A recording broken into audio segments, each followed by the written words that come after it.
কিন্তু নিতাইয়ের উপর তো তোমারও অধিকার আছে। আমার জায়গা থেকে আমি দিতেই পারি, তুমি কি দেবে? এখনকার মায়েরা হলে কি বলতেন, একদম মামলা হয়ে যেত। ঠিক না?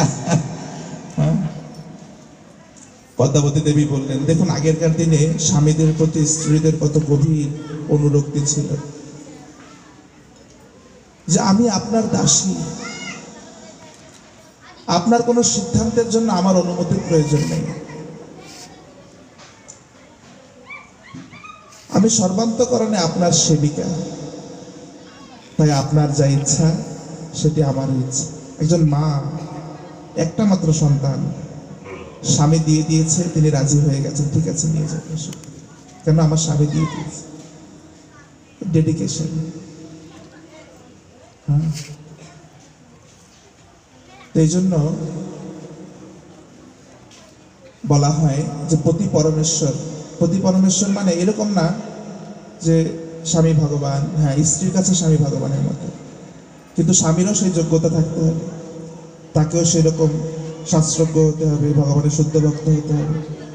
তাহলে একজন পত্নী সত্যবতীর মতো শুধুমাত্র যদি সে স্বামীর সেবা করে নিষ্ঠা সহকারে, তাহলে সেও মৃত্যুকে জয় করে যমরাজের কাছ থেকে স্বামীকে ছিনিয়ে আনতে পারে। কিন্তু সেই বিষয়টি আলাদা আছে। যাই হোক, পদ্মাবতী দেবী রাজি হয়ে গেলেন।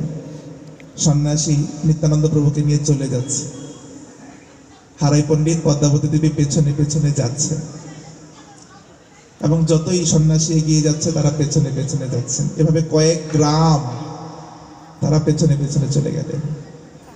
নিত্যানন্দ প্রভু তখন পেছন ফিরে তাকিয়ে তার পিতাকে বললেন যে বাবা, তুমি আর এসো না, তুমি যেহেতু আমাকে দিয়েই দিয়েছ, তাহলে তুমি আর এসো না।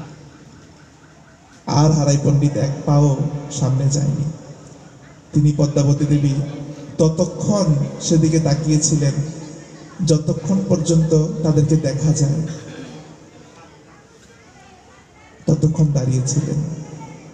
এবং যখন আর নিত্যানন্দ প্রভুকে দেখা গেল না, দৃষ্টির অগোচরে চলে গেল, তখন হারাই পণ্ডিত তিনি নিতাই বলে চিৎকার করে তিনি সঙ্গে সঙ্গে অচৈতন্য হয়ে মূর্ছা হয়ে পড়ে গেলেন।